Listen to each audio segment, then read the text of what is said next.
Isolated rancher rescued a native girl from hunger. The next day, 500 warriors lined up at his door. The winter of 1878 had been merciless to the Dakota Territory, and Marcus Whitfield knew that mercy was not a luxury he could afford. Standing on his porch in the bitter February wind, he watched his breath form clouds in the frigid air as he counted his remaining cattle. 43 head left from the 120 he had started the winter with. The blizzards had taken the rest, along with most of his hay stores and nearly all his hope. At 36, Marcus carried the weathered look of a man who had fought too many losing battles against an unforgiving land. His brown hair was already streaked with gray, and deep lines etched his face like furrows in hard-packed earth. He had come to this remote corner of Dakota seeking solitude after the war, after the things he had seen and done in places whose names still haunted his dreams. For 8 years, isolation had been his medicine. Now it felt more like a slow poison. His ranch sat in a valley so remote that supply wagons came only when the weather permitted, which this winter had been never. The nearest settlement was Deadwood, 4 days' ride through passes that could kill a man caught in a storm. Marcus had built this place as a fortress against the world, somewhere he could forget about humanity and its endless capacity for cruelty. But the world had a way of finding even those who wanted nothing to do with it. The sound that broke his morning contemplation was so faint he almost missed it. A scratching at his door, barely audible above the wind. Marcus frowned and listened harder. There it was again. Not the sound of an animal, but something deliberate, something trying to get his attention. Marcus opened the door and felt his heart stop. A young Native American woman knelt in the snow on his porch, her small frame hunched against the cold. She was barely conscious, swaying with exhaustion and hypothermia. Her traditional clothing, what remained of it, was torn and inadequate for the brutal winter conditions. But it was her face that struck him most forcefully. She could not have been more than 17, with delicate features that spoke of mixed heritage and eyes that held a desperation beyond her years. She looked up at him with those eyes, dark brown and pleading, and whispered something in what Marcus recognized as Lakota. Then she collapsed forward into the snow. Marcus did not hesitate. He scooped her up in his arms, shocked by how light she felt, how cold her skin was through the thin fabric of her dress. She was closer to death than life, her breathing shallow and her pulse barely detectable. He carried her inside and placed her by his fireplace, adding wood until the flames roared with life-giving heat. The young woman was starving. That much was obvious from her sunken cheeks and the way her clothing hung loose on her frame. Marcus had seen enough hunger during the war to recognize its stages, and she was dangerously close to the point of no return. Her lips were cracked and bleeding, her fingernails purple with cold, and when he checked her pulse, her heart fluttered like a trapped bird. Marcus heated water and began the careful process of warming her core temperature without shocking her system. He removed her wet moccasins and wrapped her feet in dry wool, then covered her with every blanket he owned. When she was stable enough, he spooned warm broth between her lips, watching as her body slowly remembered how to accept nourishment. For 3 days, she drifted between consciousness and delirium. During her fevered moments, she spoke rapidly in Lakota, her voice filled with grief and terror. Marcus understood enough of the language from his years on the frontier to catch fragments. She spoke of soldiers, of running, of people who would never come home. Her dreams were painted with violence and loss, with the sound of gunfire and the screams of the dying. On the 4th morning, she woke with clear eyes and the presence of mind to study her surroundings. Marcus was sitting in his chair beside the fire, whittling a piece of wood as he had done during countless lonely evenings. When she stirred, he looked up and found her watching him with an expression of wariness mixed with gratitude. "You are safe," he said in halting Lakota, the words feeling rusty in his mouth.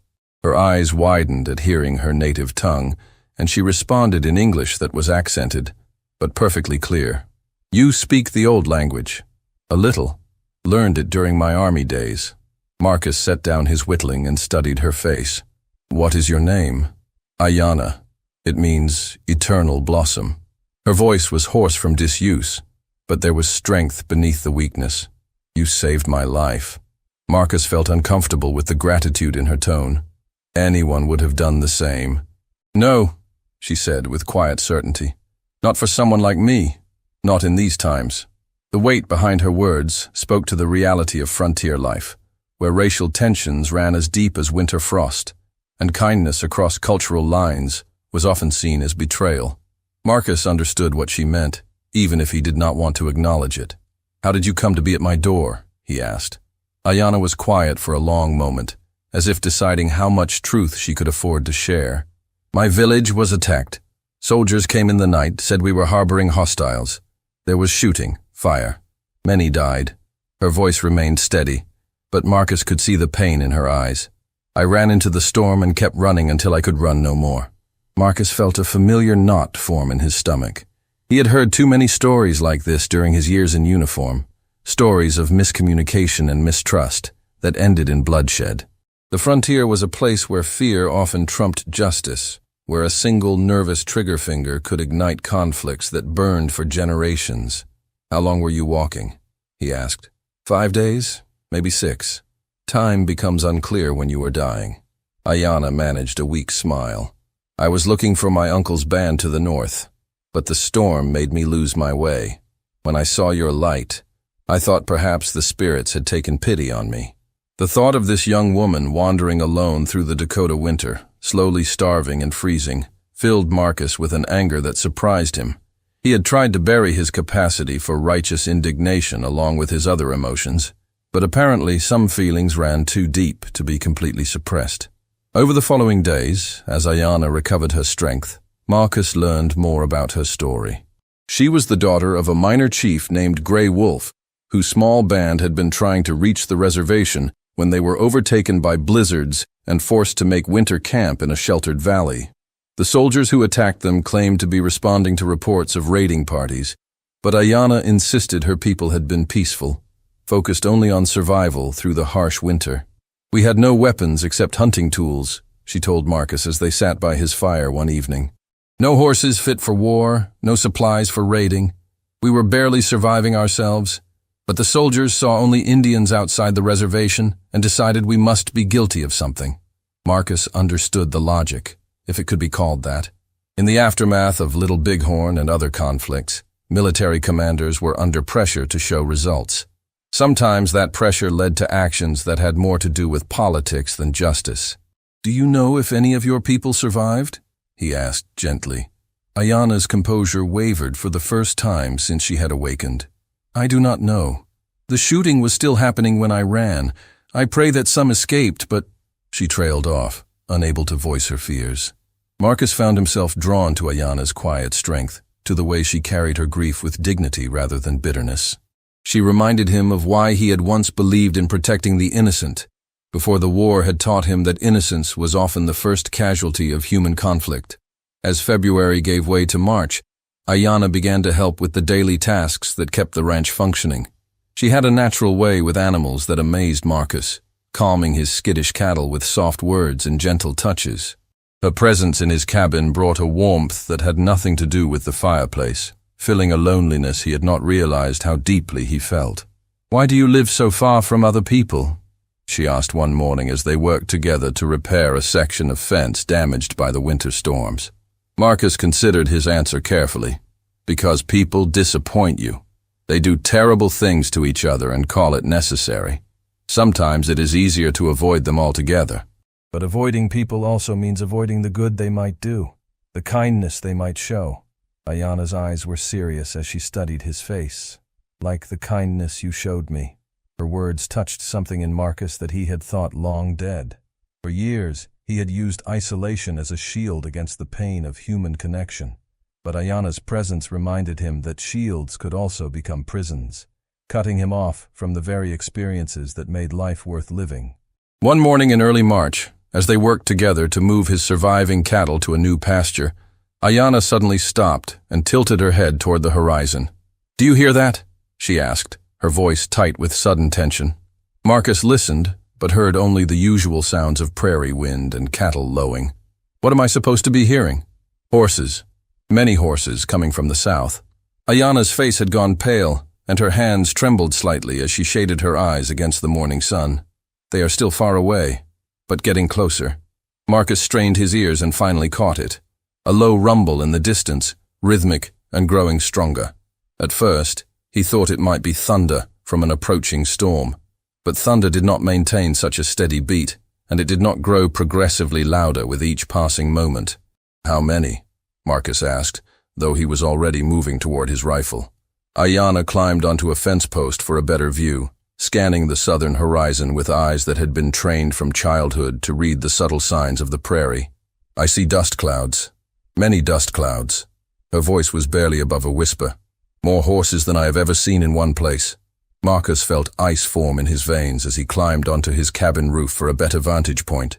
What he saw there made his hands shake as he gripped the wooden shingles.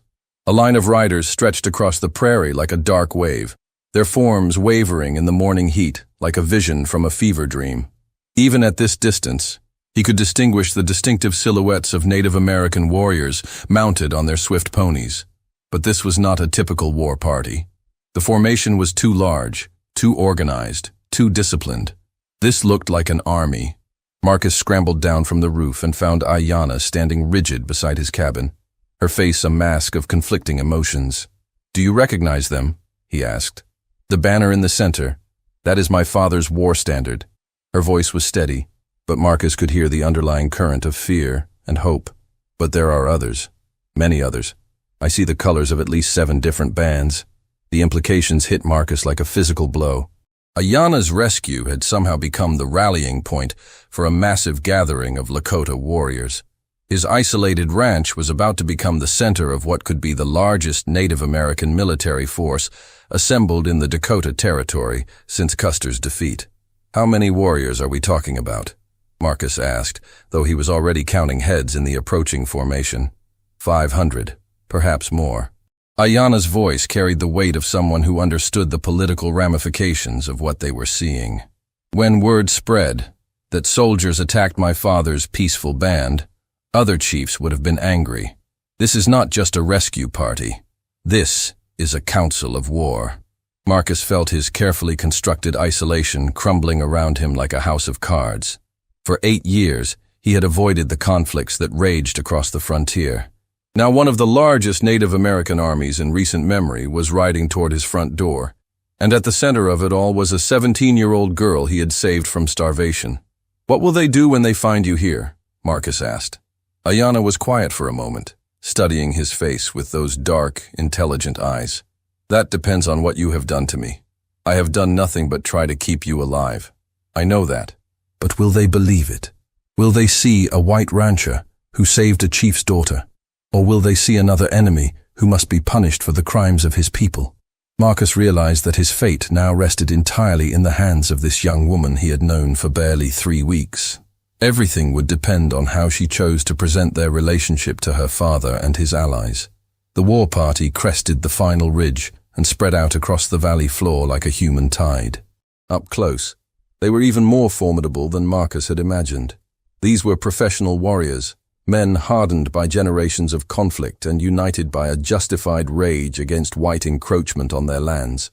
Their horses moved with the fluid precision of cavalry units, and their weapons caught the morning sunlight like points of fire.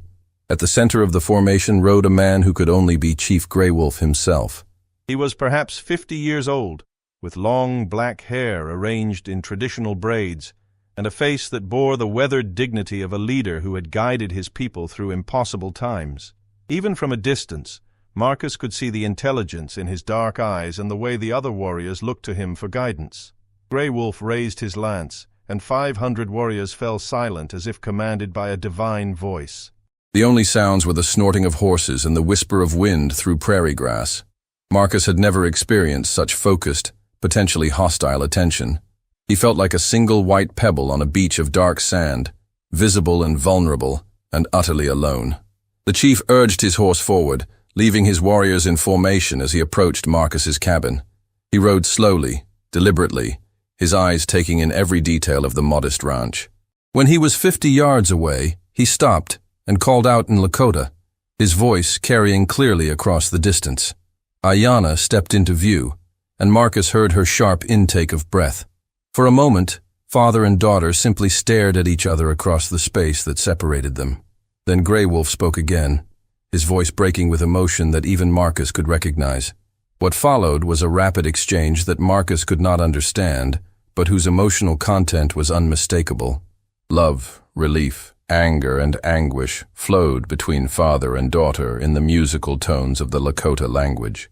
Marcus heard his own name mentioned several times, along with words that seemed to describe recent events. Finally, Grey Wolf held up his hand for silence. He studied Marcus for a long moment, taking in the rancher's weathered appearance, his obvious isolation, the way he stood without weapons, but also without cowering. "You are the white man who found my daughter," Grey Wolf said in English that was heavily accented but perfectly clear. "Yes," Marcus replied, keeping his voice steady despite the hammering of his heart. "She tells me you found her dying in the snow, that you brought her into your home, warmed her body, fed her when she was starving, that you cared for her, as you would care for your own family." Marcus nodded, not trusting his voice. "She also tells me," Grey Wolf continued, "that you asked for nothing in return, that you treated her with honor and respect, sharing your food and your shelter when you had little of either to spare. She needed help," Marcus said simply. "I gave what I could." Grey Wolf dismounted and walked slowly toward Marcus, stopping when they were close enough to read the truth in each other's eyes. For a long moment, the two men studied each other across the divide of race and culture that had spawned so much bloodshed on the frontier. "Do you know what happened to my people?" Grey Wolf asked.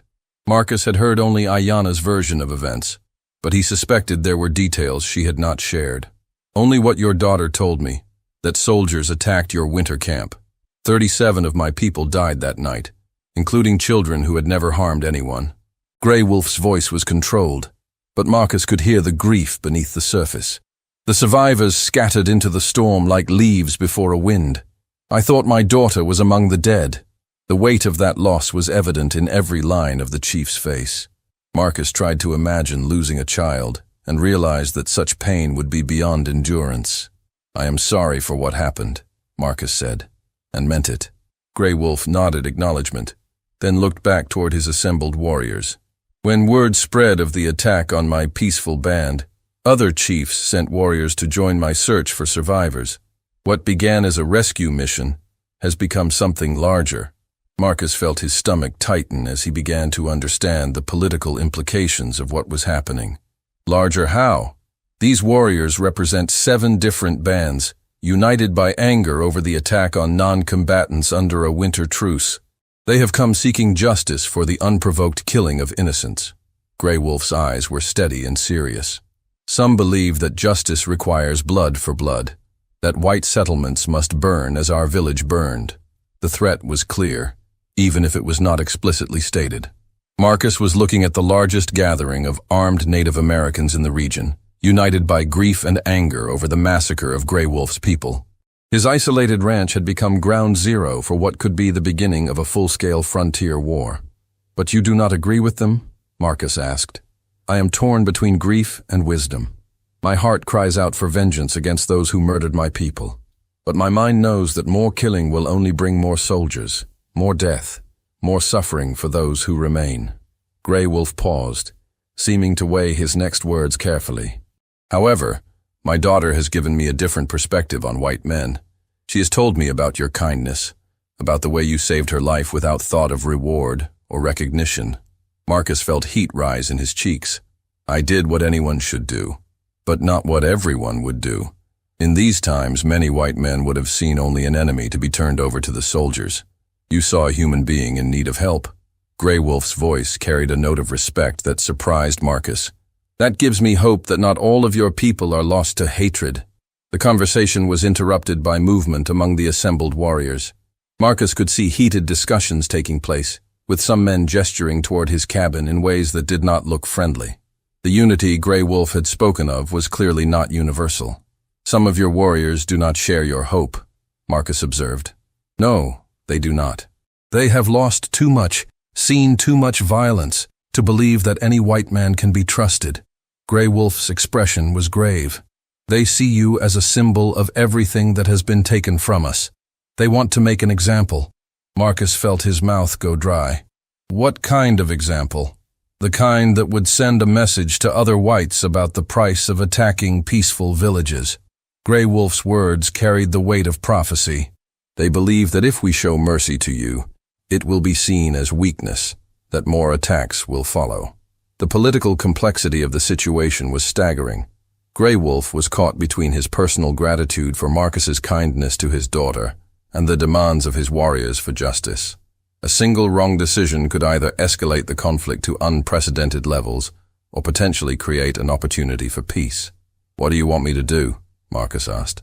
Grey Wolf was quiet for a moment, studying Marcus's face as if searching for something specific. "I want you to help me find a way to satisfy both justice and mercy, a way to honor my daughter's rescue while answering my warrior's call for accountability. I do not understand. Among our people, when a man saves the life of a chief's daughter, certain obligations are created, bonds of honor that must be acknowledged publicly." Grey Wolf's voice took on a ceremonial quality. "These bonds can take different forms, depending on the circumstances and the will of those involved." Marcus felt a chill of premonition. "What kind of bonds?" "The strongest bond is marriage. When a warrior saves an unmarried woman of high status, he may be offered her hand in recognition of his courage and honor." Grey Wolf paused, letting the implications sink in. Such a marriage would create family ties that transcend tribal boundaries. It would make you one of us, with all the protections and responsibilities that entails. The magnitude of what Grey Wolf was suggesting hit Marcus like lightning. Marriage to Ayanna would not only protect him from the warrior's desire for revenge, it would also create a bridge between two worlds that seemed destined for conflict. But it would also mean abandoning his carefully constructed isolation and accepting responsibility not just for one woman, but for the larger cause of peace between their peoples. Marcus looked at Ayanna, who had been listening to the exchange with wide eyes. Her expression showed no fear, but also no pressure. Whatever decision he made, she seemed prepared to accept it with dignity. "What does Ayanna say about this?" Marcus asked. Grey Wolf spoke to his daughter in their native language, and she responded at length.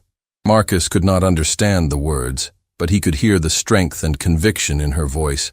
"She says," Grey Wolf translated, "that you have already proven yourself to be a man of honor, that you could have taken advantage of her helplessness, but instead, you protected and cared for her. She says she would be honored to be your wife, if you will accept her." Marcus felt the world shift around him as he stared into Ayanna's eyes. There was trust there, and respect, and something that might grow into love given time. But more than that, there was the recognition of a shared purpose, a chance to build something meaningful from the wreckage of their separate losses. "And if I agree?" Marcus asked. "What happens then?" "Then we hold the ceremony here and now before all these witnesses. You become my son-in-law, and she becomes your wife. Our families become one family, and our peoples become allies rather than enemies." Grey Wolf's voice carried the weight of history.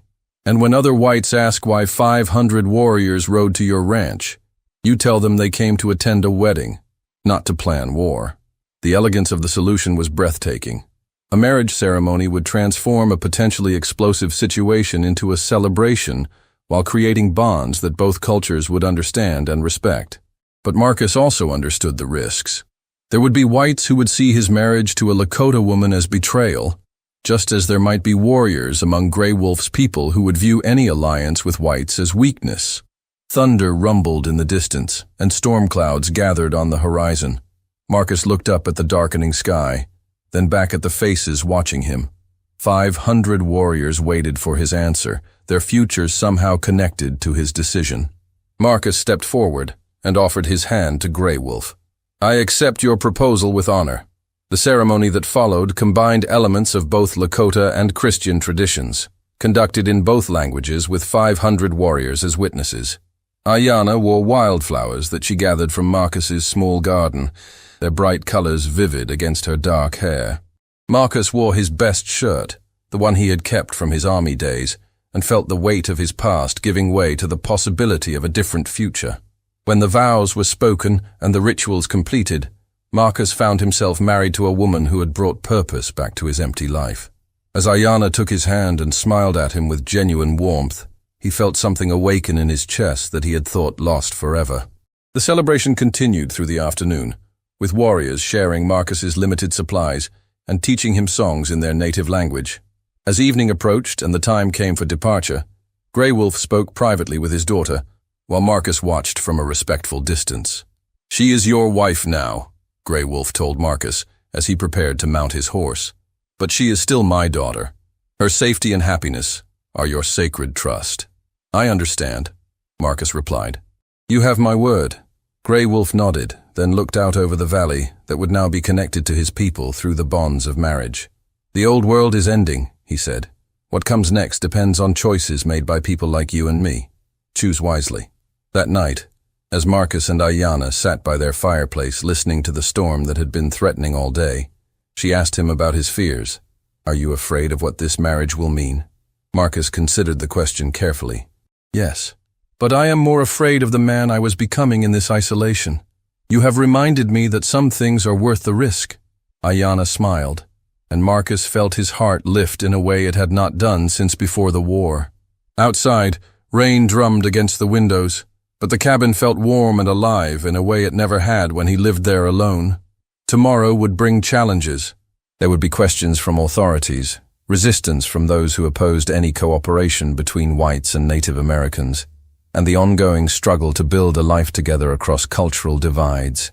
But tonight, Marcus Whitfield was no longer alone, and as lightning illuminated the prairie and thunder rolled across the sky, he dared to hope that his future might hold something more than mere survival.